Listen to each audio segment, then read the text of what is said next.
यशोदानन्दन व्रज जनरञ्जना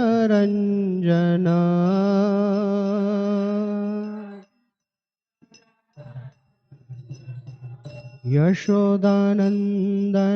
व्रज जनरञ्जना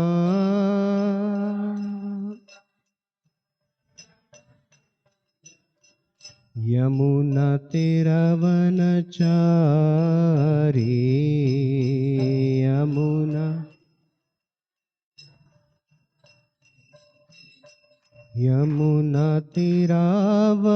यमुनातिरवनचारी यमुना जय राधा माधव कुंज विहारी गोपीजन वल्लभ गिरिवरधारी जय राधा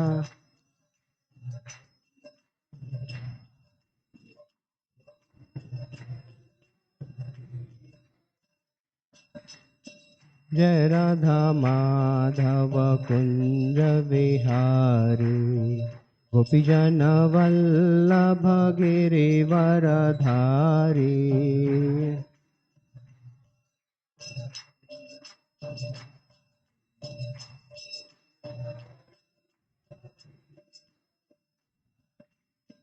यशोदानन्दन व्रज जनरञ्जना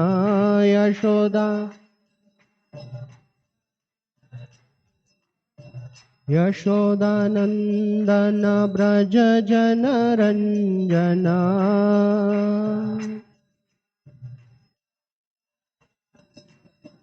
यमुनातिरवनचारी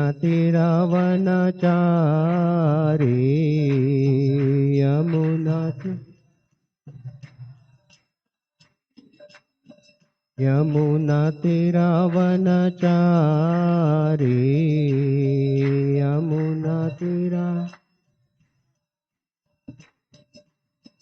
जय राधा माधव कुंज विहारी गोपीजन वल्लभ गिरिवरधारी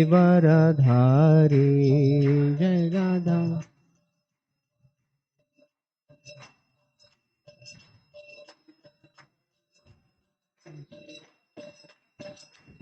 जय राधा माधव कुंज विहारी गोपीजन वल्लभ गिरिवरधारी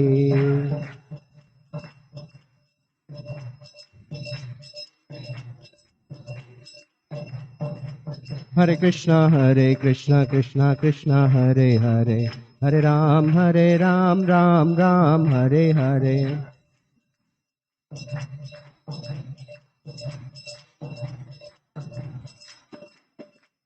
हरे कृष्णा कृष्णा हरे हरे हरे राम राम राम हरे हरे हरे कृष्णा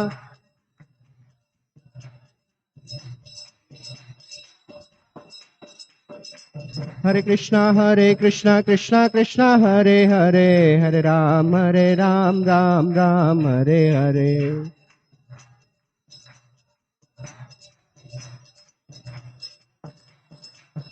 हरे कृष्णा कृष्णा कृष्णा हरे हरे हरे राम राम राम हरे हरे हरे कृष्णा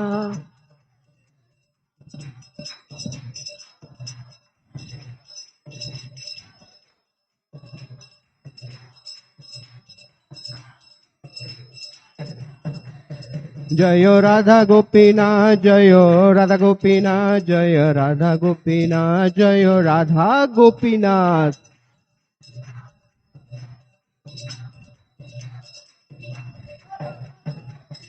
जय गौराणिताय जय गौराणिताय जय गौराणिताय जय गौराणिताय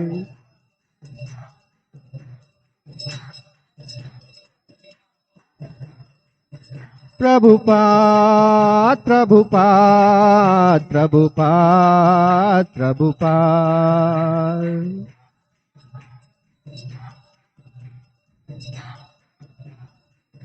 निताय गौर हरि बोल हरि बोल हरि बोल हरि बोल निताय गौर।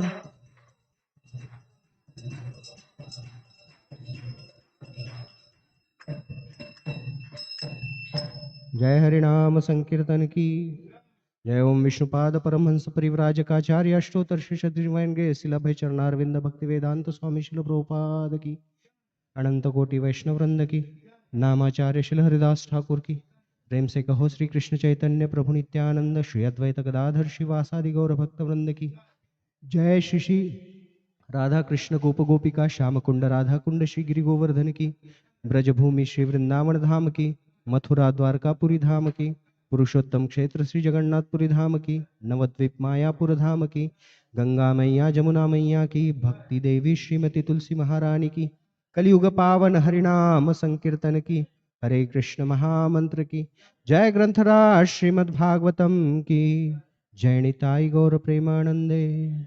All glories to assembled devotees, all glories to assembled devotees, all glories to assembled devotees, all glories, all glories, all glories to Shri Guru and Shri Gauranga.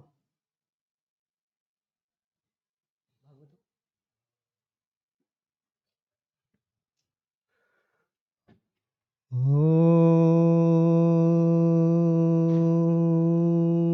Namo Bhagavate Vasudevaya.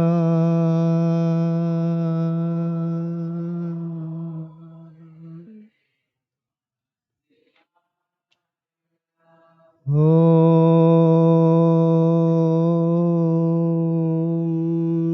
Namo Bhagavate Vasudevaya.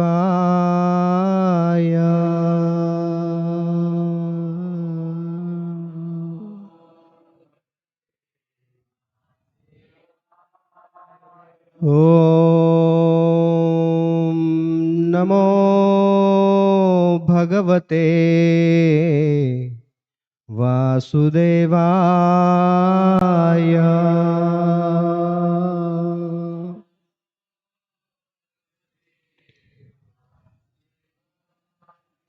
Narayanam namaskritya नरं चैव नरोत्तमं देवीं सरस्वतीं व्यासं ततो जयमुदीरये। नष्टप्रायेषु अभद्रेषु नित्यं भागवत सेवया भगवतीरुत्तमश्लोके भक्तिर्भवति नैष्टकी। कृष्णाय वासुदेवाय देवकीनन्दनाय च नन्दगोपकुमाराय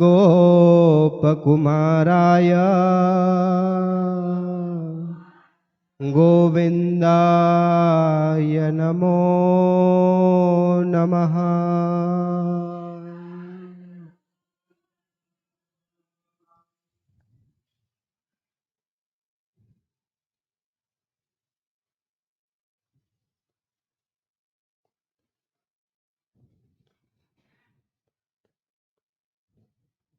हरे कृष्ण।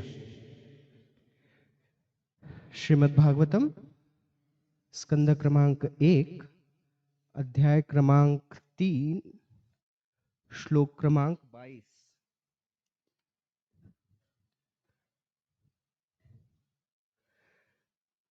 नरदेवत्वम् आपन्नः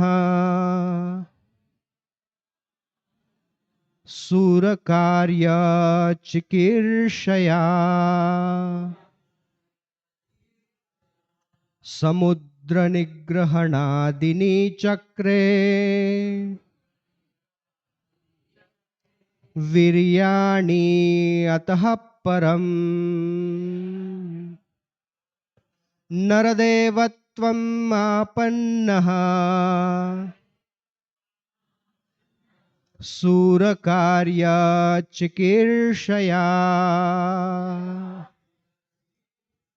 समुद्रनिग्रहाद्दिनी चक्रे वीर्याणि अतः परम् नरदेवत्वम् आपन्नः शूरकार्यचिकीर्षया समुद्रनिग्रहणादिनी चक्रे वीर्याणि अतः परम्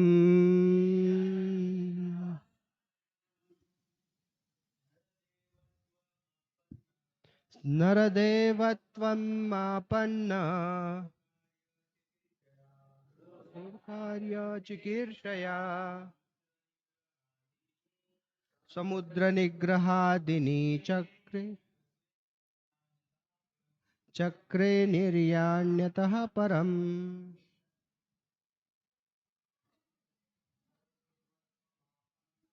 नरदेव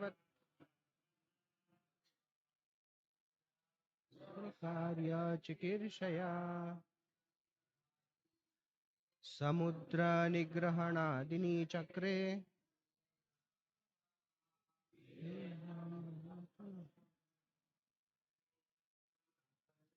नरदेवत्वम् आपन्ना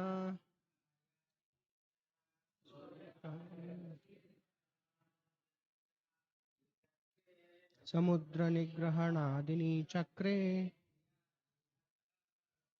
वीर्याणि अतः परम् माताजी नरदेवत्वम् आपन्ना शूरकार्यचिकीर्षया समुद्रनिग्रहादिनी चक्रे निर्याणि अतः परम् नरदेवत्वम् आपन्ना शूरकार्यचिकीर्षया समुद्रनिग्रहणादिनी चक्रे वीर्याणि अतः परम् नर मनुष्य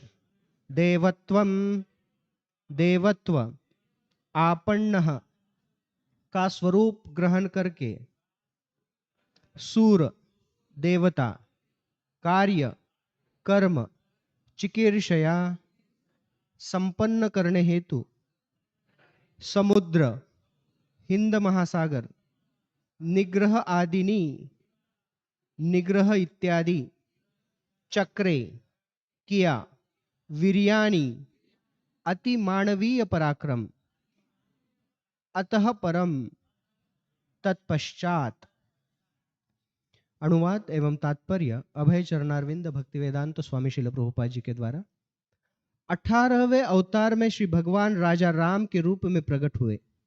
उन्होंने देवताओं के लिए मनभावन कार्य करने के उद्देश्य से हिंद महासागर को वश में करते हुए समुद्र पार के निवासी नास्तिक राजा रावण का वध करके अपने अतिमानवीय शक्ति का प्रदर्शन किया। तात्पर्य, भगवान श्री राम ने मनुष्य का रूप धारण किया और ब्रह्मांड की व्यवस्था बनाए रखने वाले प्रशासक अधिकारी देवताओं की प्रसन्नता के लिए कुछ कार्य करने हेतु पृथ्वी पर प्रकट हुए। कभी कभी भौतिक सभ्यता की उन्नति के कारण भौतिक विज्ञान एवं अन्य कार्यों की सहायता से भगवान की सुव्यवस्थापन व्यवस्था को चुनौती देने के उद्देश्य से रावण तथा हिरण्यकश्यपु जैसे बड़े बड़े असुर एवं नास्तिक तथा ऐसे अन्य मनुष्य अत्यंत प्रसिद्ध बन जाते हैं। उदाहरणार्थ, भौतिक साधनों द्वारा अन्य लोगों को उड़ान भरने का प्रयत्न स्थापित व्यवस्था के प्रति चुनौती है। प्रत्येक लोक की परिस्थितियां विभिन्न होती हैं और भगवान की आचार संहिता के अनुसार उनमें विशेष हेतु के लिए विभिन्न वर्ग के मनुष्य निवास करते हैं। लेकिन भौतिक प्रगति में थोड़ी सी सफलता प्राप्त करके कभी कभी ईश्वर विहीन भौतिकतावादी व्यक्ति श्री भगवान के अस्तित्व को चुनौती देते हैं। रावण इनमें से एक था। वह सामान्य मनुष्यों को उनमें योग्य न होते हुए भी भौतिक साधनों के द्वारा इंद्रलोक को भेजना चाहता था। वह स्वर्ग तक एक सीढ़ी बना देना चाहता था, जिससे मनुष्य को उस ग्रह तक पहुंचने हेतु आवश्यक पुण्य कर्म न करने पड़े। वह श्री भगवान की सुस्थापित व्यवस्था के विरुद्ध अन्य कार्य करने को भी उद्यत था। यहां तक कि उसने भगवान श्री राम की सत्ता को भी चुनौती देकर उनकी पत्नी सीता का अपहरण कर लिया। निस्संदेह देवताओं की विनती तथा इच्छा के फलस्वरूप भगवान श्री राम इस नास्तिक को दंड देने हेतु ही आए थे। फलस्वरूप उन्होंने रावण की चुनौती स्वीकार की और यह संपूर्ण लीला रामायण की विषय वस्तु है। क्योंकि श्री रामचंद्र भगवान थे, अतः उन्होंने ऐसे अतिमानवीय कार्य किए जिन्हें भौतिक दृष्टि से समुन्नत रावण सहित कोई भी मनुष्य नहीं कर सकता था। उन्होंने हिंद महासागर के आर पार जल में तैरने वाले पत्थरों का राजमार्ग तैयार किया। आधुनिक विज्ञानियों ने भारहीनता के क्षेत्र में खोज की है, किंतु वे कहीं भी या स्वतंत्र सर्वत्र ऐसी भारहीनता उत्पन्न नहीं कर सकते हैं। चूंकि भारहीनता की सृष्टि श्री भगवान द्वारा की गई है, जिससे वे बड़े बड़े ग्रहों को वायु में उड़ाते तथा तैराते हैं। अतएव उन्होंने इस पृथ्वी पर भारहीन पत्थर तैयार करके समुद्र पर पत्थर का ऐसा पुल सेतु बना दिया जो बिना स्तंभों के टिक गया। यही ईश्वरीय शक्ति का प्रदर्शन है। ओम अज्ञानतिमिरन्धस्य ज्ञानाञ्जनशलाकया चक्षुरुन्मिलितं येन तस्मै श्रीगुरवे नमः। श्रीचैतन्यमनोभीष्टं स्थापितं येन भूतले स्वयं रूप कदा मह्यं ददाति स्वपदान्तिकम्। वन्देऽहं श्रीगुरो श्रीयुतापदकमलं श्रीगुरून् वैष्णवांश्च श्रीरूपं साग्रजातं सहगण रघुनाथान्वितां त्वं सजीवं साद्वैतं सावधूतं परिजनसहितं कृष्णचैतन्यदेवं श्रीराधाकृष्णपादान् सहगणललिता श्रीविशाखान्वितांश्च। नमो ॐ विष्णुपदाय कृष्णप्रेष्ठाय भूतले श्रीमते भक्तिवेदान्त स्वामिनिति नामिने। नमस्ते सरस्वती देवे गौरवाणी प्रचारिणे निर्विशेष शून्यवादी पाश्चात्य देशतारिणे। वाञ्छाकल्पतरुभ्यश्च कृपा सिन्धुभ्यैव च पतितानां पावनेभ्यो वैष्णवेभ्यो नमो नमः। जय श्री कृष्ण चैतन्य प्रभु नित्यानंद श्री अद्वैत गदाधर शिवासादि गौर भक्तवृंद। हरे कृष्णा कृष्णा कृष्णा हरे हरे, हरे राम राम राम हरे हरे।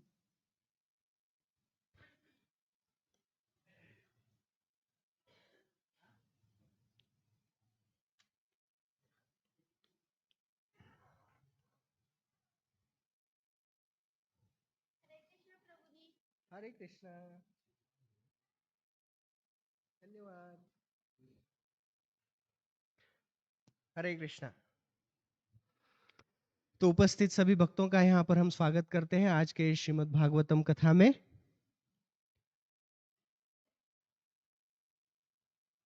श्रीमद् भागवतम का आरंभ नैमिषे अनिमिष क्षेत्रे ऋषय शौनकादय, शौनक आदि ऋषिगण हजारों वर्ष चलने वाला एक यज्ञ करने के लिए नैमिषारण्य के क्षेत्र में एकत्रित हुए और वहां पर सूत गोस्वामी को शौनक और अन्य ऋषियों ने कुछ प्रश्न पूछे।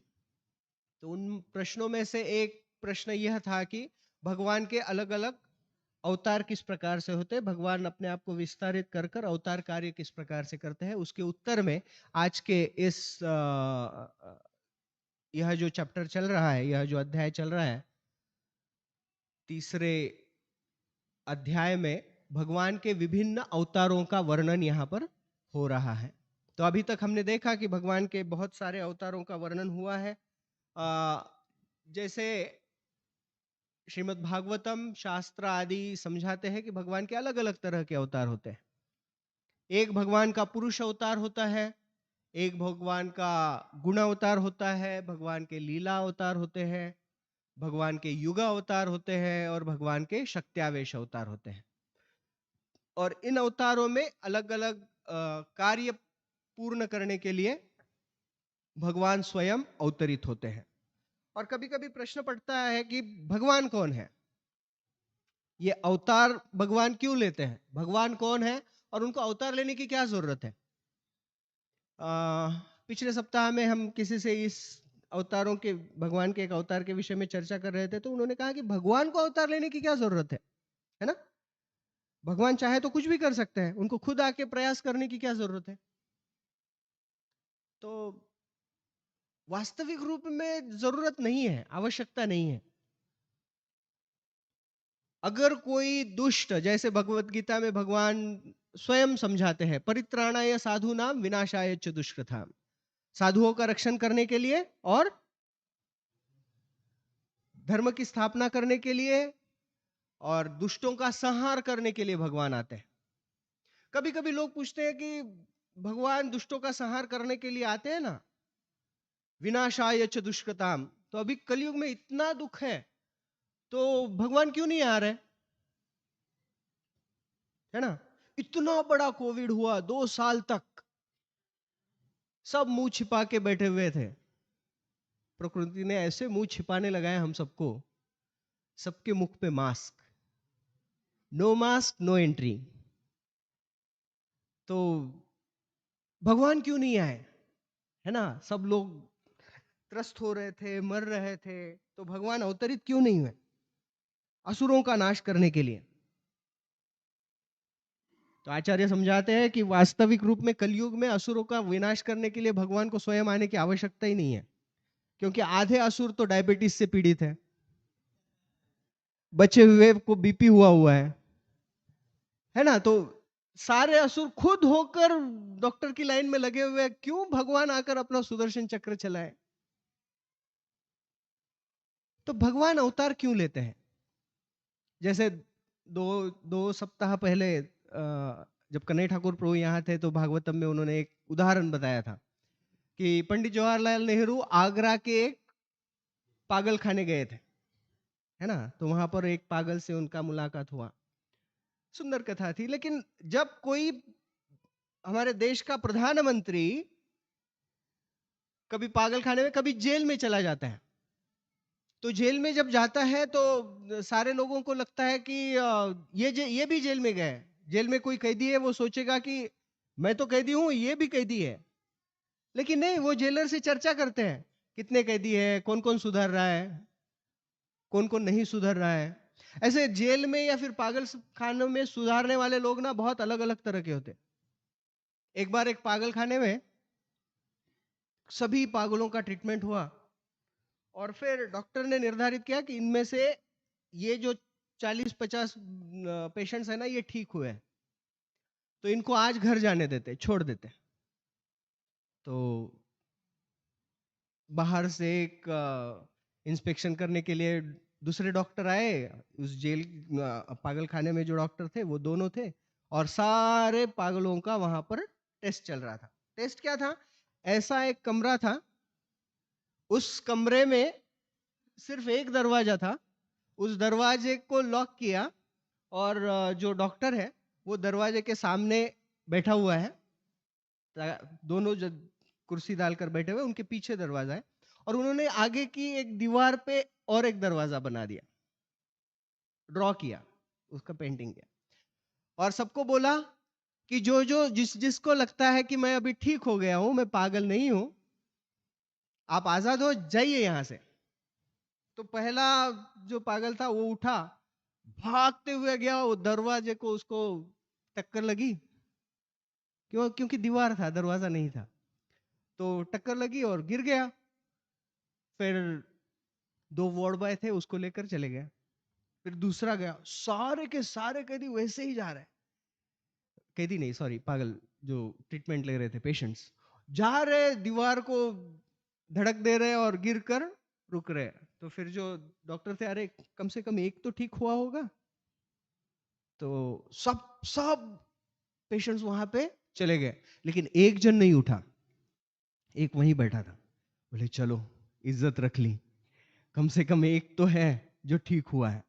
तो ये दोनों डॉक्टर खुद उठे और उसके पास गए और बोले तुमको लगता है तुम ठीक हो गया?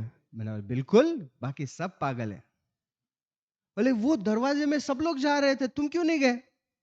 पागल हो गए क्या? वहां से थोड़ी जाते आएगा। बोले चलो ठीक हो गया। बोले क्यों नहीं जाते आएगा? मैंने वो दरवाजे को लॉक लगाया और चाबी मेरे जेब में है।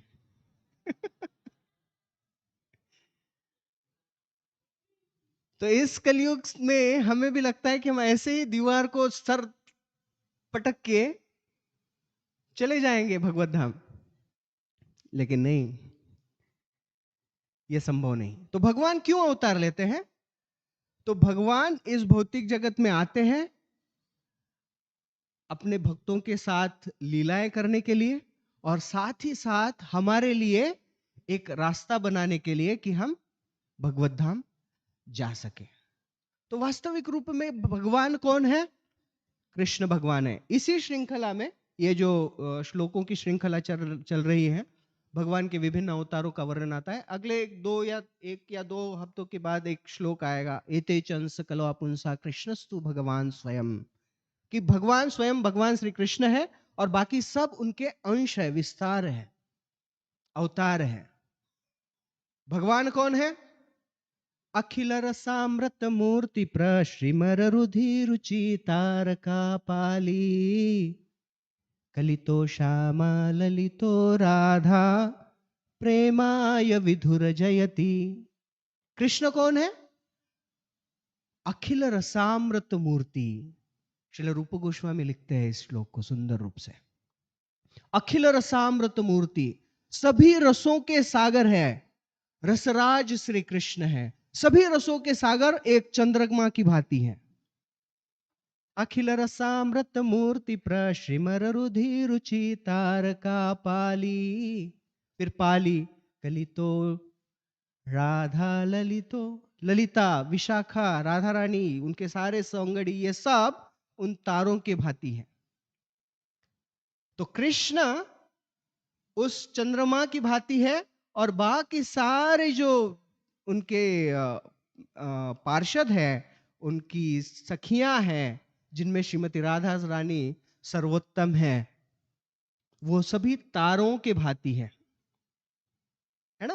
वृंदावन में एक सुंदर भजन गाया जाता है, जरी की पगड़ी बांधे सुंदर आंखों वाला, कितना सुंदर लागे बिहारी, कितना लागे प्यारा, कान में कुंडल बाजे सर मोर मुकुट विराजे, सखिया पागल होती जब जब ओठों पे बंसी बाजे, है चंदा वो सावरा तारे है ग्वाल बाल।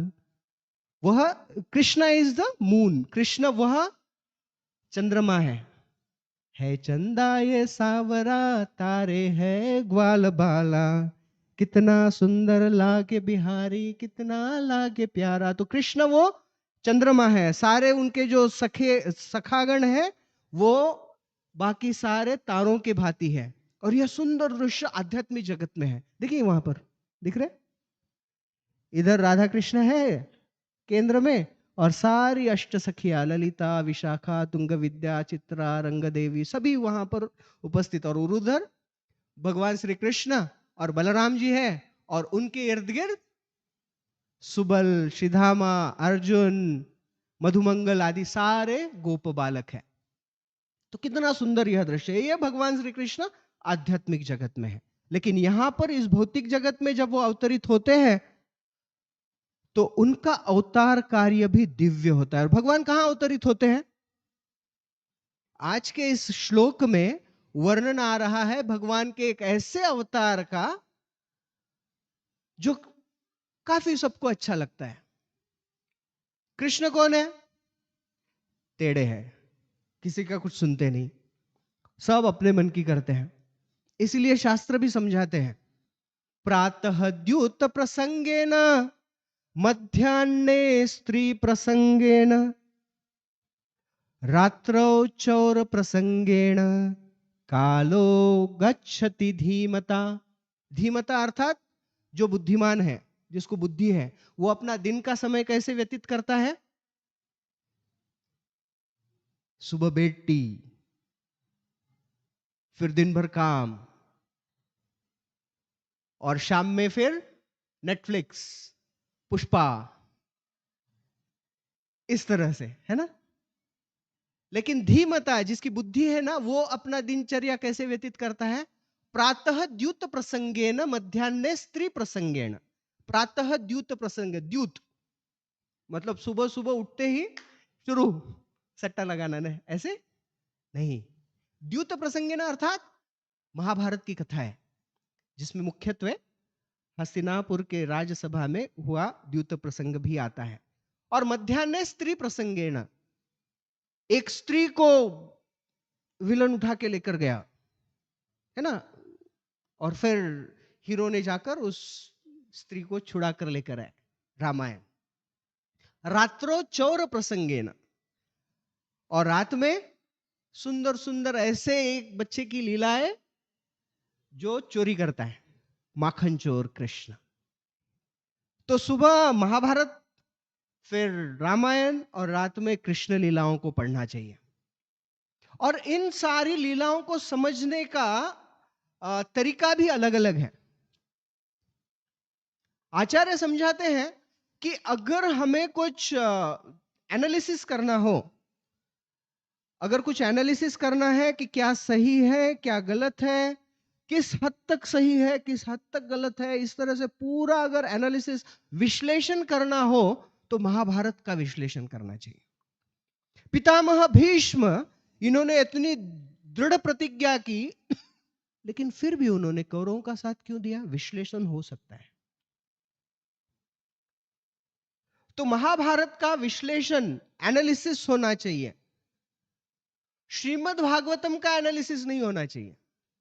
श्रीमद् भागवतम का कृष्ण लीला का एप्रिसिएशन होना चाहिए। कृष्णे रयते खेला सर्वोत्तम नर लीला, नरवपु यहर स्वरूप, गोपवेश वेणुकर नव किशोर नटवर, ताहर प्रभु नर अनुरूप। कृष्ण की लीलाएं अद्भुत है। उन लीलाओं को एनालिसिस करने के में चक्कर में अगर हम जाएंगे तो कृष्ण के कृष्णत्व को शायद उस दिव्य स्तर पर हम नहीं समझ पाएंगे। लेकिन कृष्ण की लीलाएं इतनी महत्वपूर्ण है कि श्रीमद् भागवतम जब शुकदेव गोस्वामी ने परीक्षित महाराज को समझाना आरंभ किया, तो पहले 3 दिनों में, 3.5 दिनों में सारे 9 कैंटो खत्म हो गए। सिर्फ 3.5 दिन में। 7 दिन का समय था। 7 दिन के पश्चात तक्षक नाम का सर्प आकर परीक्षित महाराज को काटकर उनकी हत्या करवाने वाला था। लेकिन उस स्थिति में भी पहले 9 कैंटो 3.5 दिन में सुखदेव गोस्वामी जी ने बता दिए। हमें कितने 3.5 साल हो गए इंटू 10 35 साल हो गए पहले कैंटो पे अटके हुए हैं।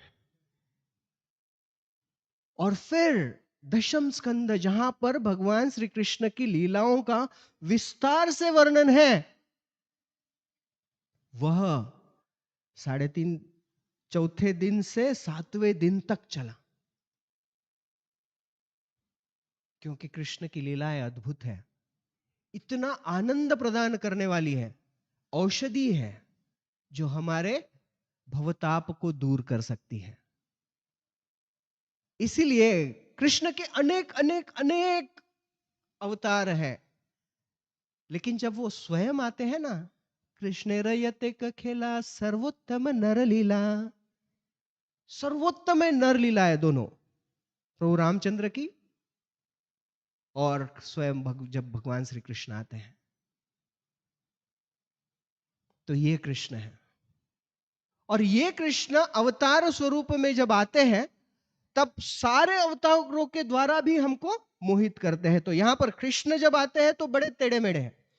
तो महाभारत फॉर एनालिसिस, कृष्ण लीला फॉर एप्रिसिएशन, भागवतम उसका गुणगान करने के लिए। तो ये एक एनालिसिस हो गया, एक एप्रिसिएशन हो गया। एप्लीकेशन भी तो कुछ होना चाहिए।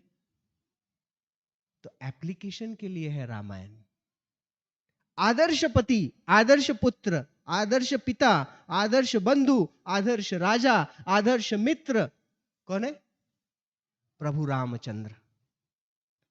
आदर्श शत्रु भी है, छोड़ा नहीं रहा उनको। और आदर्श आश्रय प्रदाता है ना। सिर्फ एक ही चीज की आवश्यकता है, वो आश्रय प्रदान कर देते हैं। बस किसी ने कहना चाहिए कि प्रभु मैं आपका। अगर कोई बोलेगा मैं झुकेगा नहीं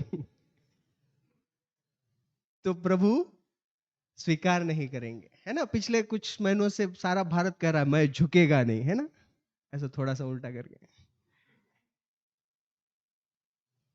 दो भाई थे, तीन भाई थे, उसमें से एक ने कहा मैं झुकेगा नहीं, रावण, और एक ने कहा मैं झुकेगा, विभीषण। क्या? तो ये आश्रय प्रदाता, आदर्श आश्रय प्रदाता प्रभु रामचंद्र जी। और रामचंद्र जी आते कहां पर है? कहां पर आते? ऐसे कहा जाता है ना कि सतयुग में, या फिर एक युग था जब सुर और असुर अलग अलग ग्रहों पर थे, है ना। असुरों का अलग ग्रह, देवताओं का अलग ग्रह। फिर वो युग चला गया, फिर सुर और असुर एक ही ग्रह पर आ गए, भारत पे ही, लेकिन एक समुद्र के उस पार, एक समुद्र के इस पार। अयोध्या भारतवर्ष में और रावण लंका में। फिर आ गया द्वापर युग, जिसमें सुर असुर एक ही ग्रह पे, एक ही भूमि पे और एक ही घर में आ गए, कौरव और पांडव।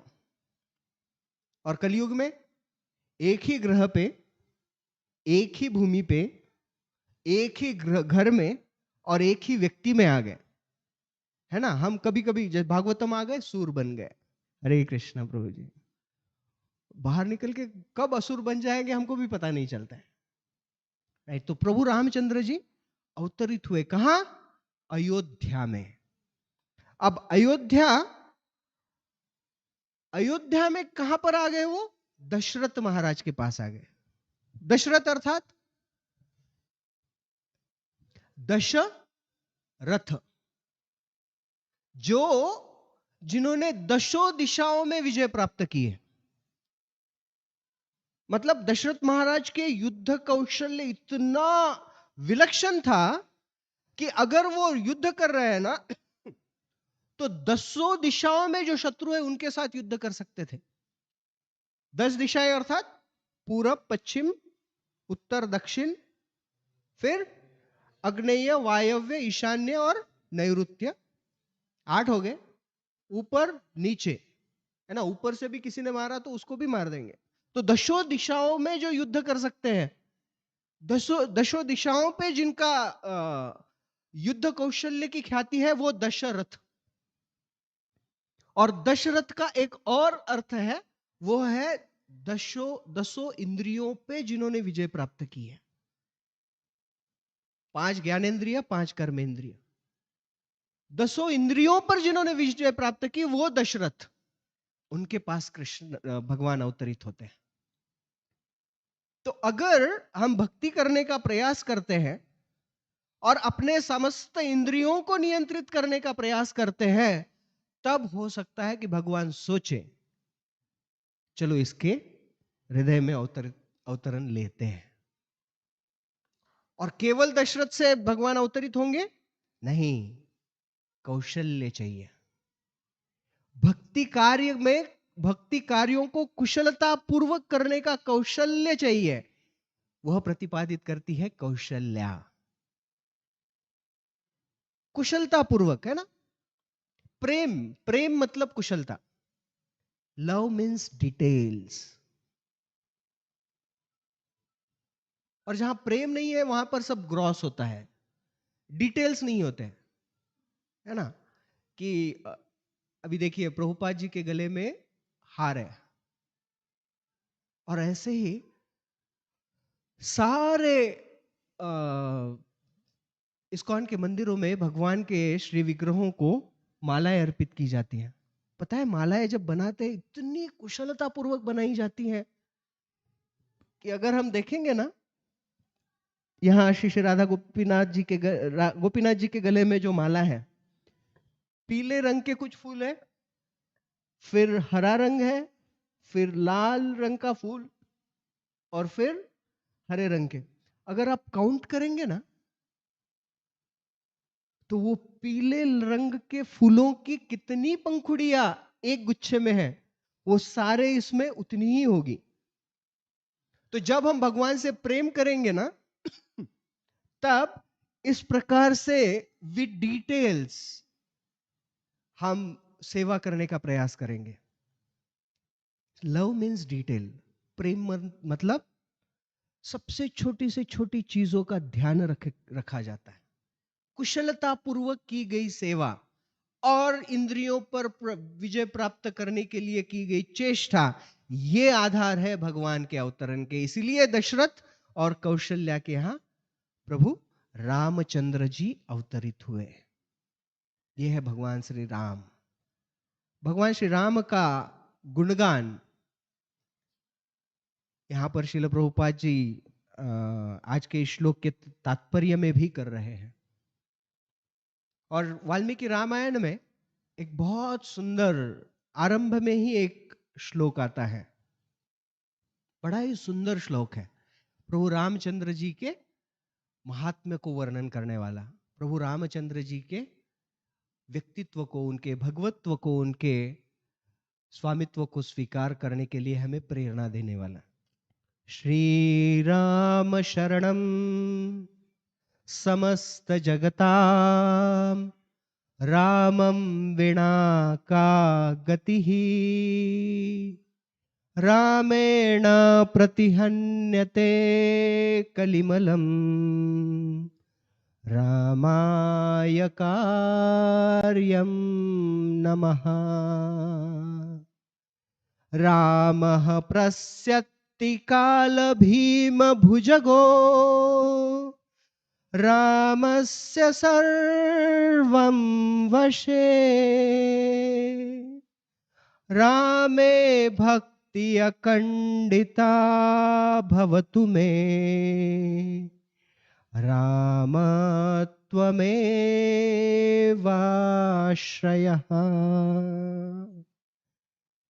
हे रामचंद्र जी, मैं आपके चरणों में आश्रय प्रदान करना चाहता हूं, आश्रय स्वीकार करना चाहता हूं। और रामचंद्र जी कौन है? श्री राम शरणम समस्त जगताम रामम विना का गति ही। समस्त जग में आश्रय प्रदान करने वाले कौन है? प्रभु रामचंद्र जी हैं। उनके बिना और कोई गति नहीं है। रामेण प्रतिहन्यते कलिमलम रामाय कार्यम नमः। हे, यही प्रभु रामचंद्र जी हैं जो इस कलयुग में समस्त कल्मशों को नष्ट करवा सकते हैं। किस रूप में, हम आगे देखेंगे। रामात्रस्यति काल भीम भुजको रामस्य सर्वं वशे। इस राम को स्वयं यमराज जी, जो काल सर्प है, जो काल है, वह भी इन्हें भयभीत होता है। और यही प्रभु रामचंद्र जी, इनके कार्यों को मैं प्रणाम करता हूं। और उनका आश्रय प्राप्त करने के लिए रामे भक्ति अखंडिता भवतु मे रामत्वमेवाश्रणम। तो भगवान प्रभु रामचंद्र जी का आश्रय प्राप्त करने के लिए उनकी अखंडित भक्ति करने का मैं प्रयास करता हूं। तो रामचंद्र जी की भक्ति कैसे करें कलयुग में? कलयुग में तो रामचंद्र जी है नहीं। वो तो अपनी लीला पूर्ण होते ही सरयू नदी में सारे जो अयोध्यावासी है और उनके जितने पार्षद थे सबको भगवत धाम लेकर चले गए। कलयुग में भगवान श्री रामचंद्र जी अपने नाम के रूप में हैं। आपन्ना संस्कृतिम घोरा यन्नाम विवशो घृणन। भगवान अपने नाम के रूप में है और उनके नाम का स्मरण मात्र करने से, उनके नाम को नित्य स्मरण करने से, उसका नाम स्मरण करने से हम प्रभु रामचंद्र जी का आश्रय और उनकी कृपा प्राप्त कर सकते हैं। हरे कृष्ण कृष्ण कृष्ण हरे हरे, हरे राम राम राम हरे हरे। तो प्रभु रामचंद्र जी अवतार कहां प्राप्त होता है? दो चीजें चाहिए। एक, इंद्रियों को नियंत्रित करने का प्रयास, हमारे इंद्रियों को नियंत्रित करने का प्रयास, हमारे अनर्थों को नष्ट करने का प्रयास, ये प्रयास बहुत आवश्यक है। अगर ये प्रयास नहीं करेंगे, हमारे हृदय के अनर्थ अगर दूर नहीं होंगे, तो प्रभु रामचंद्र जी वहां पर नहीं आएंगे। और इस प्रयास के साथ साथ भक्ति की गतिविधियों को, भक्ति के कार्यकलापों को हमें कुशलता पूर्वक करना सीखना चाहिए, विद डिटेल्स। का अर्थ क्या है? इस संसार में भगवत गीता के 700 श्लोक मुखोद्गत जिनको है, ऐसे बहुत सारे लोग हैं। बहुत सारे लोग हैं जो भगवत गीता के पारायण करते हैं, लेकिन उन भगवत गीता में जो भगवान श्री कृष्ण ने दिए हुए सिद्धांत है ना, उन सिद्धांतों को अपने जीवन में स्वीकार कर उसके अनुसार कार्य करने का प्रयास बहुत कम लोग करते हैं। वो करने का हमें प्रयास करना चाहिए। प्रभु रामचंद्र जी वहां पर अवतरित होंगे जहां पर ये दो प्रयास हो रहे हैं। और फिर प्रभु रामचंद्र जी कहां पर अवतरित हुए? अयोध्या में। अभी अयोध्या उत्तर भारत में है और उधर लंका में और एक व्यक्ति है, रावण। दोनों भूभागों को एक समुद्र ने विभाजित किया हुआ है। भगवान अयोध्या में जन्म लेते हैं। क्यों? अयोध्या अर्थात जहां पर युद्ध नहीं है, मनमुटाव नहीं है, एक दूसरे के प्रति द्वेष नहीं है, सभी अयोध्यावासी संतुष्ट हैं, भगवान की सेवा करने के लिए निरंतर तत्पर है। लेकिन लंका में कोई संतुष्टि नहीं है। अयोध्या में सोना है लेकिन बहुत कम मात्रा में, लेकिन लंका जो है लंका पूर्ण रूप से सोने से बनी हुई है, प्रचुर मात्रा में सोना।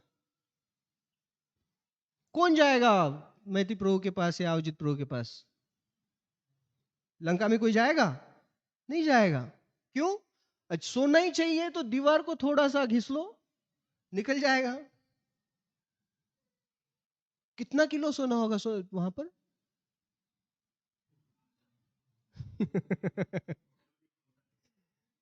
क्विंटल से क्या हो रहा है? सोने की बनी हुई है लंका, लेकिन संतुष्टि नहीं है। मंदोदरी, पतिव्रता स्त्रियों में मंदोदरी का भी एक नाम आता है। वह इतनी सुंदर है, इतनी सुंदर है कि जब हनुमान जी ने मंदोदरी को देखा ना, तो एक क्षण के लिए हनुमान जी को लगा यही सीता हो सकती है, इतनी सुंदर है। और केवल मंदोदरी नहीं है, हजारों रानियां थी रावण की, लेकिन संतोष नहीं है।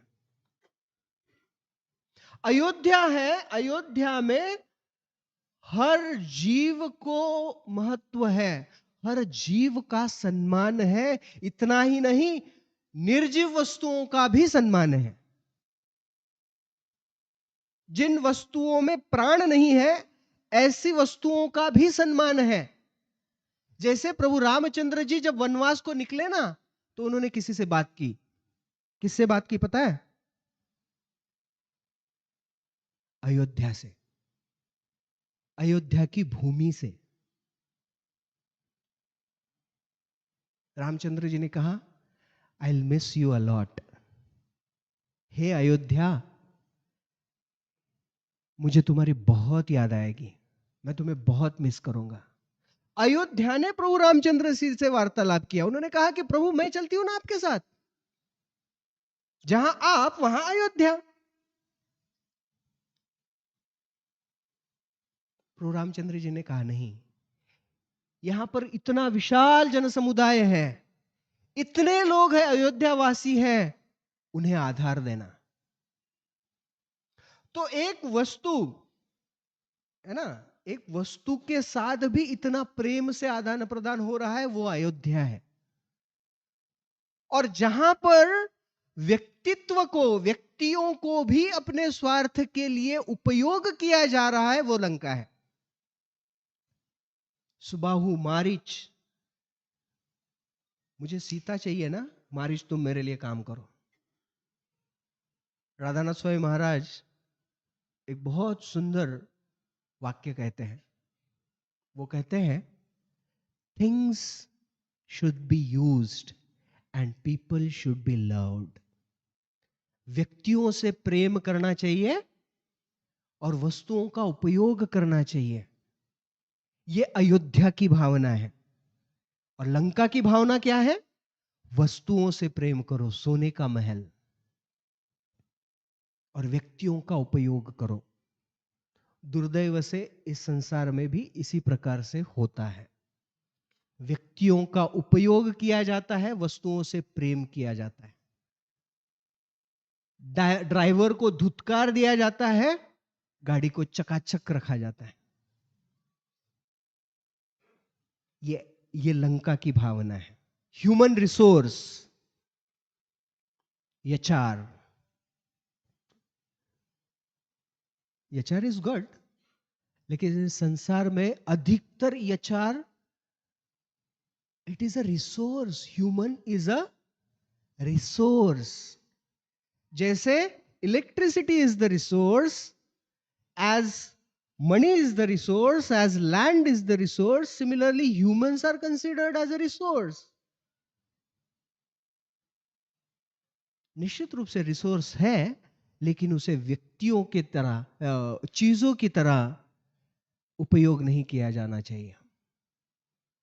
है ना, एक बॉलीवुड में गाना भी था, तू चीज बड़ी है मस्त मस्त, तू चीज है। राधानाथ स्वामी महाराज का सेंटेंस बहुत प्रेरणादायी है। We should love people and use things. Unfortunately we love things and use people. तो ये अंतर है अयोध्या में और लंका में। रावण यह जानता है, वो बहुत बड़ा ज्ञानी था, लेकिन दशरथ दशरथ महाराज, दश है ना, दोनों जगह पे दश है, दशरथ, दश आनंद। तो दसों इंद्रियों को नियंत्रित करने का प्रयास करने वाले दशरथ महाराज के यहां रामचंद्र जी आते हैं और दसों सरों से अपनी काम वासनाओं का विचार कर कर सभी दिशाओं से अपने भोग की वस्तुओं को प्राप्त करने की अभिलाषा रखने वाले रावण का वध करने के लिए रामचंद्र जी जाते हैं। तो यहां पर राम अवतरित हो रहे हैं, वहां पर रामचंद्र जी वध करने जा रहे हैं। यह अंतर है लंका और अयोध्या में, राम भावना में और रावण भावना में। रावण भोग करना चाहता था। पिछले राम नवमी के पीरियड में ना, नहीं रामनवमी के पीरियड में नहीं, विजयादशमी के पीरियड में एक वीडियो देखा था मैंने। एक युवती, यंग लड़की, उसने वो वीडियो रिकॉर्ड करके भेजा हुआ था कि मुझे पति रामचंद्र जैसा नहीं चाहिए, मुझे पति रामचंद्र जी जैसा नहीं चाहिए, जिन्होंने अपने पत्नी की परीक्षा ली और उसे वन में भेजा। मुझे पति तो रावण जैसा चाहिए, जिसने अपनी बहन के लिए इतना बड़ा युद्ध किया। प्रॉब्लम यह है कि ये व्हाट्सएप ज्ञानी है ना, व्हाट्सएप या फिर मीडिया से ज्ञान प्राप्त हुआ है। और रामायण पढ़ेंगे ना, तो रावण की सभी रानियों का, रावण की पत्नियों का, लंका में या फिर सारे ब्रह्मांड में रावण की दहशत के कारण स्त्रियों का जो डर था, वो आजाद भारतवर्ष में वो युवती को है ही नहीं। और अगर भगवान ने कहा सो बी इट तथास्तु, अगर मिला उसे रावण जैसा पति, तो रामचंद्र को भी, राम भगवान के अवतारों को भी हम शास्त्र की दृष्टि से देखना नहीं चाहते। हम देखना चाहते हैं सीरियल्स के माध्यम से, व्हाट्सएप से कहीं इंस्टेंटली प्राप्त होगा क्या? नहीं, शास्त्र को समझने के लिए, भगवान के अवतार कार्यों को समझने के लिए संगम होना बहुत जरूरी है। जैसा प्रयाग में होता है, प्रयाग में संगम है ना, 3 नदियों का संगम होता है, गंगा, यमुना, सरस्वती। किधर है? किसी ने देखा प्रयाग में जो गए, सरस्वती दिखी है? दिखती नहीं, लेकिन है, नीचे से आती है। तो शास्त्र जो है, वो जो हमें गुरु और साधु से जो जो शिक्षा, जो लीलाएं प्राप्त होती है, जो घटनाएं समझ में आती है, वो सब गंगा और यमुना की तरह है। लेकिन उन लीलाओं में, उन अवतार कार्यों में जो शिक्षाएं हैं, वो सरस्वती की भांति है। उस पर ध्यान देना बहुत आवश्यक है। तो लंका और अयोध्या का अंतर समझना बहुत आवश्यक है। राम भावना में और रावण भावना में अंतर समझना बहुत आवश्यक है। तो ये रावण, किसने किसने नहीं समझाया रावण को, लेकिन हमारे एक भक्त कहते हैं कि रावण एचएनएस कैटेगरी का है। एचएनएस मतलब हम नहीं सुधरेंगे। पहला इंसिडेंस कब हुआ? सीता मैया का स्वयंवर। सीता मैया के स्वयंवर में शिव धनुष रखा हुआ था। वो तो अभी समय कम है। विष्णु और सारे सारे लोगों ने, सारे सबने ये निर्णय करने का प्रयत्न किया कि विष्णु श्रेष्ठ है या शिव जी श्रेष्ठ है। तो दोनों में युद्ध हुआ, एक शिव धनुष था, एक विष्णु धनुष था, दोनों में युद्ध हो रहा है। और शिव जी जानते हैं इनसे युद्ध करके फायदा क्या है, तो शिव जी भागते हैं सब तरफ। भागते भागते एक जगह पे वो धनुष भी छोड़ देते, वो मिथिला में। तो वहां पर दशरथ महाराज के यहाँ पर उस धनुष्य को रखा गया, उसका पूजा होता था। और उस समय के क्षत्रिय, अभी अभी के क्षत्रिय नहीं है जिनको स्टीरोइड लगता है बाइसेप फुलाने के लिए, उस समय के 300 क्षत्रिय लगते थे उस धनुष्य को हिलाने के लिए। और एक दिन सीता, छोटी बालिका, गार्डन में खेल रही थी, और जब वो खेल रही थी तो उनको लगा वो पेड़ के ऊपर बहुत सुंदर फूल है, वो फूल तोड़ेंगे। सबने कहा लेकिन सीते वहां पर पहुंचेंगे कैसे? सखियों ने पूछा तो बोले कुछ तो लकड़ी वकड़ी लेकर आओ। बोले उतनी लंबी लकड़ी नहीं मिलेगी। तो सीता ने कहा कि हमारे घर में ना एक धनुष है, बहुत लंबा है, बहुत बड़ा है, उससे तोड़ सकेंगे। सीता गई, उसको ऐसे ऐसे ये हार को जैसे उठाते ना, वैसे उस धनुष को उठाया और जाकर फूल तोड़ने लगी। अब एक जन ने देखा, गया दशरथ महाराज के पास, महाराज, क्योंकि उसको पता है उस धनुष्य को हिलाने के लिए 300 क्षत्रिय लगते हैं। महाराज, सीता मैया क्या कर रही, सीता क्या कर रही है? बोले क्या कर रही है? बोले फूल तोड़ रही। तो तोड़ने दो ना। नहीं नहीं नहीं नहीं, वो धनुष्य तोड़ रही है। कौन सा धनुष है? शिव धनुष। तो दशरथ महाराज को लगा कि थोड़ा सा वर्कलोड हो गया होगा उसको। माफ कीजिए, माफ कीजिए, जनक महाराज, जनक महाराज। तो जनक महाराज ने कहा कि नहीं, ये संभव ही नहीं है। तो उन्होंने अपने मंत्री को भेजा, अपने वो मंत्री चले गए और उन्होंने आकर रिपोर्ट दी, बोले सही है। और वो उधर देखा तो जनक महाराज बहुत खुश हो गए, मेरी बेटी सीता इतनी अद्भुत है। तो आनंद हुआ और बाद में दुख भी हुआ, इसको दूल्हा कहां से मिलेगा? ये इस धनुष्य को ऐसे उठाती है, जिसको 300 क्षत्रिय लगते हैं, तो इसका पति कहां से आएगा? तो प्रण रखेंगे कि जो इसको उठा के इसको प्रत्यंचा चढ़ाएगा वो उससे विवाह। तो रावण आ गए, रावण ने शक्ति लगाकर वो धनुष के नीचे अपना हाथ डाल दिए और ऐसे उठाने लगा। अब ये रावण यहाँ पर उंगलियां डाला हुआ है और उठाने का प्रयास कर रहा है, उधर शिव जी कैलाश पर बैठे बैठे सोच रहे हैं ये क्या है। युद्ध किया विष्णु जी के साथ, उनके लिए ये धनुष्य बनाया था और इसको उठाने वाले भी नारायण होने चाहिए, ये कौन आ गया? तो शिव जी ने अपनी सारी शक्ति, पहले वो भारी था, उसमें शिव जी ने अपना अपना जोर लगा दिया और वो कर कर इतना भारी हो गया, पूरा वहां कचुंबर बन रहा था उसकी उंगलियों का। चिल्लाने लगा जोर से। फिर क्या करे, शिव जी का ही भक्त है, तो शिव जी की आराधना की। तो शिव जी ने कहा ठीक है, सुधर गया थोड़ा सा, वैसे तो सुधरता नहीं है। तो थोड़ा सा वो लाइट हुआ तो उसने उंगलियां निकाल ली और भाग गया वहां से। फिर भी सुधरा नहीं। उसे पता था सीता इसको उठाती है और उसका पति जिस जो ये धनुष्य को उठाता है और उसको प्रत्यंजा चढ़ाकर तोड़ता है, वो कितना शक्तिशाली होगा। मेरी तो उंगलियां नहीं फंस गई थी, लेकिन फिर भी सुधरा नहीं। यही रावण फिर अलग अलग लोगों के पास जाता है सहायता के लिए। वो जाता है बलि महाराज के पास। जब रावण बलि महाराज के पास जाता है तो सोचता है कि ये भी असुर, मैं भी असुर, असुर असुर मिले सुर मेरा तुम्हारा कर देंगे।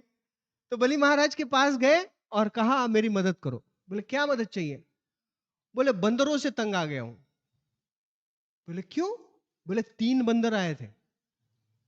वो पहले तो एक और था जिसने मुझे, मैं उसके पास गया था उससे युद्ध करने के लिए, तो उसने मुझे अपनी पूंछ को बांध दिया था।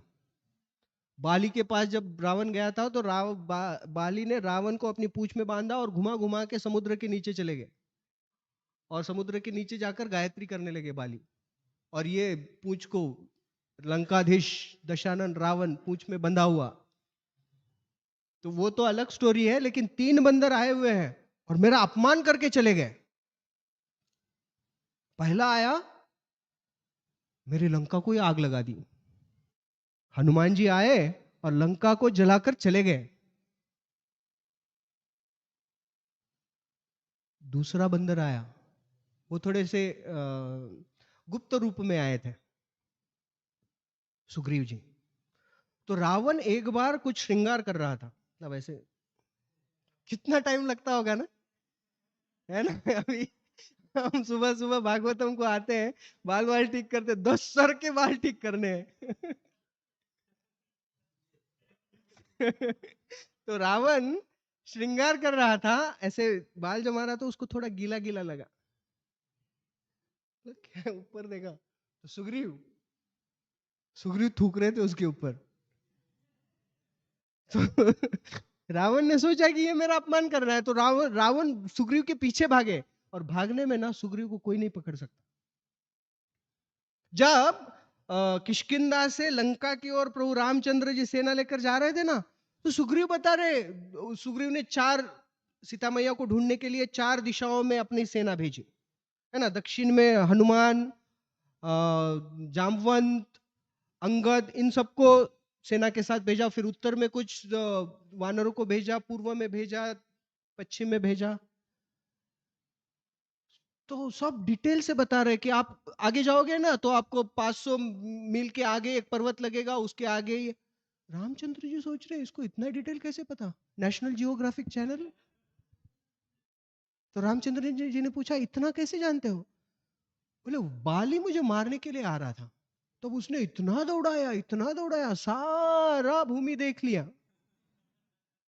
तो विचार कीजिए सुग्रीव कितने बुद्धिमान है। उसके उनके पीछे बाली लगा हुआ है मारने के लिए, और वो सारी जगह घूम रहे हैं, घूमते घूमते सभी लैंडमार्क्स लर्न हो गए, है ना? गूगल मैप सुग्रीव जी थे, तो सुग्रीव ने अपमान किया। और तीसरा आया था अंगद, उसने पैर रखा, बोला हिला के दिखाओ, तो पैर भी नहीं हिल रहा है। आचार्य समझाते हैं कि उसके बाद उसने, अंगद ने कंसेशन भी दे दिया था, बोले पैर छोड़ो, अंगूठा रखता हूं पैर का, उसको हिला के दिखाओ। बोले तीन तीन लोग अपमान करके गए हैं, मेरी सहायता करो। बलि महाराज बोले चलो आपकी सहायता करता हूं। तो बलि महाराज उनको घुमाते घुमाते घुमाते एक स्थान पर लेकर गए, जहां पर मानो अपने मधुवन के का जो प्रीमाइसिस है ना पूरा, उतना बड़ा कान का कुंडल था। तो इसने पूछा, रावण ने पूछा ये क्या है? बोले कुंडल है। बोले किसका है, पहचानो? बड़े शौक से लगाते थे। बोले कौन लगाता था? बोले हिरण्याक्ष।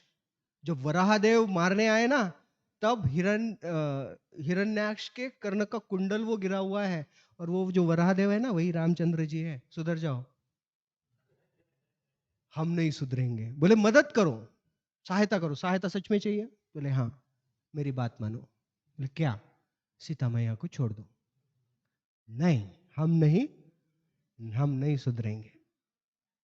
शिव जी की प्रार्थना की, शिव जी के पास चले गए और तब प्रसन्न किया शिव जी को। बोले शिव जी मेरे लिए युद्ध करो। बोले ठीक है करता हूं। किससे करना है? रामचंद्र जी से। अब तुम कहोगे तो करता हूं, लेकिन डेफिनेटली बॉन्ड पेपर पे लिख के देता हूं हारने वाला हूं। नहीं, कुछ तो मदद करो, सच में मदद चाहिए? रावण बोला हाँ। बोले सुझाव देता हूं। क्या सुझाव? सीता को छोड़ दो, हम नहीं सुधरेंगे। खुद युद्ध करने के लिए, यह रावण भावना है।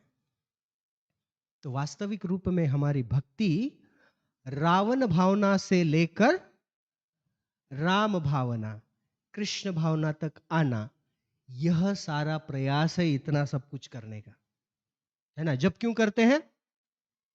लंका टू अयोध्या के लिए। धोती क्यों पहनते हैं? लंका टू अयोध्या के लिए। भागवतम क्यों पढ़ते हैं? लंका टू अयोध्या आने के लिए, है ना? यह सारा प्रयास इसीलिए चल रहा है, लंका से अयोध्या आने के लिए है, रावण भावना से कृष्ण भावना की ओर आने के लिए।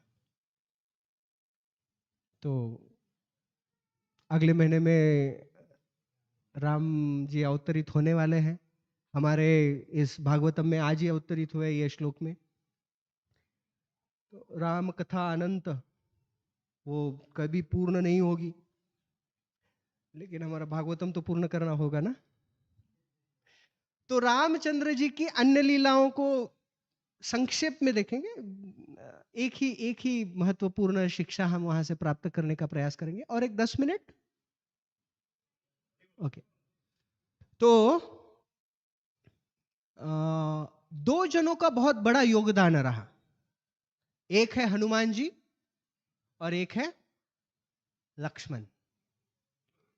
वास्तविक रूप में एक बार जब हनुमान जी से रामचंद्र जी मिल रहे थे ना, तो रामचंद्र जी ने हनुमान को कहा कि हनुमान, तुम मुझे लक्ष्मण से भी ज्यादा प्रिय हो। तो अगर ऐसा हो गया, इधर लक्ष्मण है इधर हनुमान है, रामचंद्र जी ऐसा कह रहे हैं, तो लक्ष्मण जी को कैसे लगेगा? गुड़े प्रभु आप मुझे बहुत प्रिय है। तो मुकुंद कृष्ण प्रभु बोलेंगे अच्छा, कल तो बोल रहे थे प्रभु जी तुम्ही माझे खूप चांगले मित्र आहेत।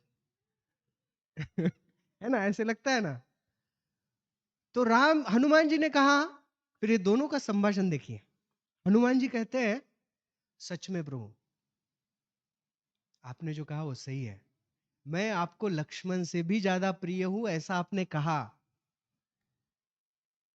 क्योंकि व्यक्ति कभी भी कैसे कहता है, किसी को अगर किसी के प्रिय होने की तुलना करता है तो क्या कहता है कि आप मुझे मेरे प्राणों से भी प्रिय हो, है ना? हम ऐसे कहते हैं ना, आप मुझे मेरे प्राणों से भी प्रिय हो। और आपने कहा कि मैं आपको लक्ष्मण से भी ज्यादा प्रिय हूं, इसका अर्थ है लक्ष्मण आपके प्राण है। और वह प्राण, क्योंकि लक्ष्मण जी आपके प्राण हैं, आप मेरे प्राण हो, A is equal to B, B is equal to C, then C is equal to A, Lakshman ji मेरे भी प्राण हैं। तो लक्ष्मण जी का टर्न आया अभी। तो लक्ष्मण जी ने कहा, प्रभु आपको पता है ये हनुमान जी कौन है? पता है मैं कौन हूं? मैं अनंत शेष हूं, जिसके ऊपर पूरा ब्रह्मांड है, आध्यात्मिक जगत में भी। तो ये जो है ना हनुमान जी, एक कंधे पे मुझे रखते हैं, एक कंधे पे आपको रखते हैं। तो सोचो कौन ग्रेट हुआ। है ना? तो लक्ष्मण जी और हनुमान जी दोनों एक दूसरे का गुणगान कर रहे हैं। और एक किसी और जब लक्ष्मण जी का गुणगान हो रहा है तो हनुमान जी प्रसन्न हो रहे हैं, हनुमान जी का गुणगान हो रहा है तो लक्ष्मण जी प्रसन्न हो रहे हैं। ये दोनों ना जरा अद्भुत अद्भुत चरित्र है रामायण में। एक गृहस्थ है, एक ब्रह्मचारी है। जब लक्ष्मण को जो सारे वानरों ने किष्किंधा क्षेत्र में पंचवटी से लेकर लंका जाते समय सीता मैया ने जो अपने आभूषण फेंक दिए थे, तो लक्ष्मण के सामने लाया गया और बोले, पहचानो इसको। लक्ष्मण जी, नहीं समझ में आ रहा है, समझ में नहीं आ रहा है। क्यों? बोले मैंने सीता मैया को पैरों के ऊपर, चरणों के ऊपर कभी देखा ही नहीं। लक्ष्मण कौन है? गृहस्थ है। मात्रवत परदारेषु परद्रव्येषु लोष्टवत। प्रत्येक स्त्री अपनी पत्नी को छोड़कर माता के समान है।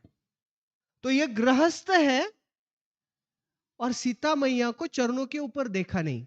और यह ब्रह्मचारी है। कौन? हनुमान जी लंका में गए, हर स्त्री को देख रहे हैं। यह है क्या? नहीं है। यह है क्या? यह भी नहीं है। किसी को कुछ तो ऐसे टर्न करके देखा। यह है क्या? नहीं है। मंदोदरी को देखा तो ये हो सकती है। नहीं नहीं नहीं नहीं, सुंदर है, गुणों की भी अच्छी दिख रही है, लेकिन उतनी दिव्य नहीं है। तो एक ब्रह्मचारी सारी स्त्रियों को देख रहा है और एक गृहस्थ चरणों के ऊपर नहीं देख रहा है। तो आश्रम का, गृहस्थ आश्रम और ब्रह्मचारी आश्रम के सिद्धांतों के अनुसार देखेंगे तो दोनों उल्टा काम कर रहे हैं। लेकिन वो प्रभु की सेवा के लिए। हनुमान जी के मन में एक बार प्रश्न भी है, ये क्या, मैं तो ब्रह्मचारी हूं और स्त्रियों की परीक्षा कर रहा हूं। लेकिन नहीं, ये प्रभु रामचंद्र जी की सेवा के लिए है, प्रसन्नता। एक बार सीता मैया ने हनुमान जी को पूछा, हनुमान तुम जब यहां आए अशोक वाटिका में, इतने से थे, छोटे से, छोटे से हनुमान, और बाद में फिर राम राम राम कर रहे, तो राम राम राम राम राम राम बहुत बड़े बन गए और बहुत विशाल काय बन गए। तो सीता मैया ने कहा, बड़ा सुंदर प्रश्न है। सीता मैया ने पूछा, हनुमान तुम्हारा एक्चुअल साइज क्या है? इतना भी देखा आपको और इतना बड़ा भी देखा, ओरिजिनल साइज क्या है? तो हनुमान जी ने एक बहुत सुंदर उत्तर दिया। हनुमान जी ने कहा, माते मैं तो बहुत छोटा हूं, बहुत छोटा हूं, लेकिन प्रभु रामचंद्र जी के सेवा के लिए कितना भी बड़ा काम कर सकता हूं। ये हनुमान जी का उत्तर है। तो ये अंतर है रावण भावना में और राम भावना में। तो रामायण को हम यहां पर थोड़ा सा संक्षेप में विराम देते हैं। तो रामायण में सब लोग प्रसन्न थे प्रभु रामचंद्र जी की लीलाओं को देखकर, सुनकर, उसका अनुभव कर कर, लेकिन एक जन प्रसन्न नहीं थे। कौन? सीता, माता सीता। जब वनवास में 14 साल ये दोनों साथ में थे ना, क्यों साथ में थे, अगर किसी और समय हम चर्चा करेंगे तो उस पर चर्चा करेंगे, तो क्यों रामचंद्र जी और सीता मैया ने वनवास स्वीकार किया। तो जब वनवास में थे तो प्रभु रामचंद्र जी बाण चलाते थे। रामचंद्र जी ने बाण चलाया, राक्षसों का वध किया, और जब वो राक्षसों का वध हो रहा है तब बहुत सारे जो प्राणी है ना, हिरण है, बंदर है, फिर खरगोश है, बहुत सारे वन्य प्राणी डर जाते थे। रामचंद्र जी के बाण चलाने की तीव्रता इतनी थी कि रामचंद्र जी जब बाण चलाते तो वो असुर का तो नाश होता, किसी को हानि नहीं होती किसी प्राणी को, लेकिन सब लोग डर जाते थे। तो सीता मैया कहती, मुझे ये आपका अच्छा नहीं लगा बाण लेकर, हम वनवास में आए ना, क्यों लाए ये अस्त्र शस्त्र। तो रामचंद्र जी ने कहा कि देखो, अभी अभी ये अवतार कार्य है, इसमें बहुत सारे असुर है, उसके लिए शस्त्रों की आवश्यकता है, और आगे भी आवश्यकता पड़ने वाली है। सीता मैया को पता नहीं था क्या कह रहे हैं, लेकिन रावण का वध करने के लिए भी शस्त्र अस्त्र चाहिए। तो रामचंद्र जी ने कहा कि आवश्यक है, लेकिन ठीक है। सीता मैया कहने की, लेकिन नहीं, मुझे अच्छा नहीं लगता है, आप ये शस्त्र अस्त्र लेकर चलो, मत लो ना। बोले ठीक है, अगला जब अवतार होगा ना, तब मैं ये शस्त्र अस्त्र लेकर नहीं घूमूंगा। नहीं, रामचंद्र जी ने कहा अगला जब अवतार होगा ना, तो ये धनुष्य बाण लेकर नहीं घूमूंगा। बोले धनुष्य बाण नहीं, बाकी कुछ भी नहीं, मुझे पता है आप प्रभु हो, और धनुष्य बाण नहीं तो फिर तलवार और गदा लेकर चलोगे। बोले ठीक है, कोई शस्त्र अस्त्र लेकर नहीं घूमूंगा। फिर युग बदल गया, और प्रभु रामचंद्र जी अपने स्वयं रूप में कृष्ण के रूप में अवतरित हुए, और सीता मैया जिनकी विस्तारित स्वरूप है, वो स्वयं श्रीमती राधा रानी अवतरित हुई द्वापर युग में। तो कृष्ण और राधा, और सब जगह कृष्ण कृष्ण ने कभी लेकर घूमे? रामचंद्र जी का विग्रह देखिए कहीं पर भी, अटेंशन, धनुष्य बाण है, ऊपर धनुष है, ऊपर बाण है, शस्त्र अस्त्र के साथ, मर्यादा पुरुषोत्तम है। उस कार्य की, उस अवतार की गरिमा को पूर्ण रूप से बनाए रखने के लिए प्रभु रामचंद्र जी ने अपना सर्वोत्तम कार्य वहां पर प्रस्तुत कर दिया। तो कृष्ण अवतरित हुए, तो उनके पास क्या है? बांसुरी है, वेणु कणंतम अरविंद दलायताक्षम। यशोदा मैया उनको पगड़ी बांध देती थी, और उसमें फिर ये फूल, वो फूल, इधर से फूल, फिर फूलों की माला, वैजयंती माला। वैजयंती माला मतलब जिसमें 5-6 रंग के फूल होते हैं, इस तरह से माला पहनी हुई है। फिर पावा, वो शंख नहीं, वो क्या, बफेलो हॉर्न, बफेलोन, वो लगा लिया, और बलराम जी लगाते हैं अक्सर ज्यादातर। तो इस तरह से भेस कर कर कृष्ण चलते हैं। तो सीता मैया जो प्रॉमिस किया था कि मैं शस्त्र नहीं लेकर घूमूंगा, तो कोई शस्त्र नहीं लिया, लेकिन जिसको आया उसको छोड़ा भी नहीं। तो एक दिन श्रीमती राधा रानी भगवान श्री कृष्ण से कहती है कि देखो, तुमने प्रॉमिस ब्रेक कर दिया। क्या प्रॉमिस ब्रेक किया? तो आपने कहा था कि शस्त्र अस्त्र लेकर नहीं चलेंगे। तो कहाँ लिया शस्त्र? तो लेकिन मारा ना, पूतना को मारा। कैसे? उसका दूध चूस कर, अपने स्तनों पर विष लगा कर आई थी, पहले विष पी लिया। ऊपर कैलाश से शिव जी सोच रहे हैं ये तो काम मेरा है विष पीने का, लेकिन मेरे स्वामी ही पी रहे हैं। तो विष पी लिया, फिर दूध पी लिया, और उसके प्राणों को भी हर लिया। शस्त्र है, देखो प्रॉमिस किया था, नो वेपन्स, युद्ध बंदी। युद्ध बंदी नहीं की कृष्ण ने, वेपन्स नहीं लिए। फिर तृणाव्रत आया, तृणाव्रत आया, चक्रवात, घूमे घूमे घूमे ऊपर गए, बोले ये गोकुल में कोई मुझे मेरी गो राउंड वो मैं बिठा ही नहीं रहा था, झूला नहीं झुलवा रहा था कोई। तो वो तृणाव्रत के साथ चले गए ऊपर, बोर हो गए खेल खेल के, बोले ठीक है अभी बस हो गया। फिर इतने भारी बने, उसका गला पकड़कर उसको मार दिया। मारा, शस्त्र लिया क्या? बकासुर आया, ये बड़ी उसकी चोंच थी, एक पे पैर रखा, दूसरे को ऐसे पकड़ा और उसको फाड़ दिया। शस्त्र लिया गया? नहीं। कंस को मारा, शस्त्र लिया? नहीं, शस्त्र नहीं उठाऊंगा। कुरुक्षेत्र के रणभूमि में भी शस्त्र चलाया, शस्त्र उठाया? नहीं। अब थोड़ा सा चुटकुला दिखाना पड़ता है, वो शिशुपाल को दिखा दिया। है ना? लेकिन शस्त्र लेकर घूमे नहीं। सुदर्शन भी साथ में थोड़ी था। ऐसे ऐसे थे क्या कृष्ण हमेशा? नहीं, वो बुलाते आते काम करता चला जाता। तो कृष्ण ने, राधा रानी ने कहा लेकिन तुमने प्रॉमिस ब्रेक किया, तुमने मारा। बोले तुमने प्रॉमिस नहीं लिया था हम नहीं मारने का, तुमने प्रॉमिस लिया था शस्त्र नहीं उठाने का। तो राधा रानी ने कहा ठीक है, अभी और एक प्रॉमिस, अब मारोगे भी नहीं, अब मारना भी नहीं। और फिर राधा रानी ने सोचा कुछ तो बाईपास निकाल देंगे, है ना।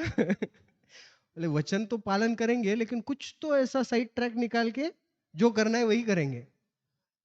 अच्छा है इनके हृदय में मैं बैठ जाती हूँ, और ना केवल हृदय में बैठती हूँ, उनको मेरा स्वरूप भी दे देती हूँ। तो श्याम सुंदर कृष्ण, कुश कुश ग्रास, कुश गवत के समान हरे रंग के रामचंद्र जी फिर अवतरित हुए चैतन्य महाप्रभु के रूप में। शस्त्र उठाया नहीं, किसी को मारा नहीं। तो राधा रानी ने प्रॉमिस लिया था मारना भी नहीं किसी को। कलयुग में सब रावण से भी बढ़कर है, लेकिन किसी को मारना नहीं। तो क्या करना? उनका हृदय परिवर्तन करना। तो चैतन्य महाप्रभु के रूप में भगवान श्री कृष्ण रामचंद्र जी अवतरित हुए 500 550 साल पहले।